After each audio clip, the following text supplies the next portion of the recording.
പണ്ടൊക്കെ തമാശയായിട്ട് ചിലർ പറയുന്നത് കേൾക്കാം, ആ സ്ത്രീ അവൾ പ്രസവിച്ചിട്ട് പോയിരുന്ന് ആ 2 കിലോ അരി ഇടിച്ചോടെ വെച്ചിട്ടുണ്ട്. അപ്പോൾ ഇത്ര നിസാരമായിട്ട് സ്ത്രീകൾ വളരെ എൻജോയ് ചെയ്തിരുന്ന ഒരു പ്രോസസ്സിനെ ഇവിടുത്തെ കുറേ ആശുപത്രികളും വന്ന് ഇവിടുത്തെ കുറേ രക്ഷകർത്താക്കളെ ഇതിങ്ങനെ പ്രഷർ കയറ്റി വെച്ച് അതോടുകൂടി ആദ്യ കയറി പ്രഗ്നൻ്റ് ആയിക്കഴിഞ്ഞാൽ തന്നെ എനിക്കെന്തോ മാരക രോഗമാണെന്നൊരു പെൺകുട്ടിയുടെ മനസ്സിലേക്ക് ഇട്ടുകൊടുത്ത് ഇതിന് കയറി പ്രഗ്നൻ്റ് ആയിക്കഴിഞ്ഞാൽ തന്നെ എനിക്കെന്തോ മാരക രോഗമാണെന്നൊരു പെൺകുട്ടിയുടെ മകൾ പ്രസവിച്ചിട്ട് പോയിരുന്ന് ആ 2 കിലോ അരി ഇടിച്ചോടെ വെച്ചിട്ടുണ്ട്.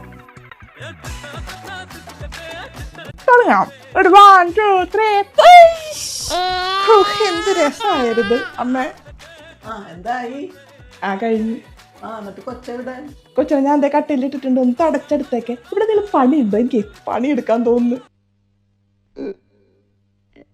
ഒരു കാലത്ത് സ്ത്രീകൾ പ്രസവം എന്ന് പറയുന്നത് വളരെ കൂടുതൽ പണ്ടൊക്കെ തമാശയായിട്ട് ചിലർ പറയുന്നത് കേൾക്കാം, ആ സ്ത്രീ അവൾ പ്രസവിച്ചിട്ട് പോയിരുന്ന് ആ 2 കിലോ അരി ഇടിച്ചോടെ വെച്ചിട്ടുണ്ട്. അപ്പോൾ ഇത്ര നിസാരമായിട്ട് സ്ത്രീകൾ വളരെ എൻജോയ് ചെയ്തിരുന്ന ഒരു പ്രോസസ്സിനെ ഇവിടുത്തെ കുറേ ആശുപത്രികളും വന്ന് ഇവിടുത്തെ കുറേ രക്ഷകർത്താക്കളെ ഇതിങ്ങനെ പ്രഷർ കയറ്റി വെച്ച് എനിക്കിപ്പോൾ നല്ല ആശ്വാസം തോന്നുന്നുണ്ട്.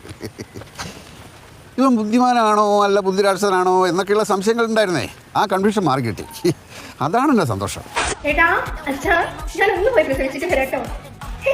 ആരുടെ ആവശ്യമില്ല, പ്രസവത്തെ പറഞ്ഞ ഭയങ്കര എൻജോയ്മെന്റ് അതുകൊണ്ട് ആരുടെ ആവശ്യമില്ല. അമ്മേ നമുക്കേ 2 ചാക്ക് നെല്ലങ്ങ് മാറ്റി വെച്ചേക്കണം കേട്ടോ. വന്ന് പ്രസവിച്ച് കഴിഞ്ഞ് വന്നത് എനിക്കത് കുത്തിയിടാനാ. എന്താണ് അവിടെ? ഞാനിവന്റെ കഴുത്തിന്റെ അളവെടുക്കായിരുന്നു.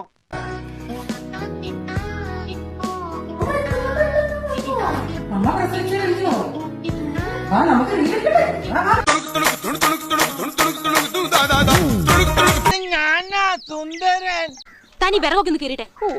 എന്റെ റോസി ഇത്ര ഭാരപ്പെട്ട പണിക്ക് എന്റെ നാട് തളർന്നു പോകും. അതെ, പറഞ്ഞത് അങ്ങ് കേട്ടാ മതി. ഫ്ലേവർ ഒന്നും ആവശ്യമൊന്നുമില്ല കേട്ടോ.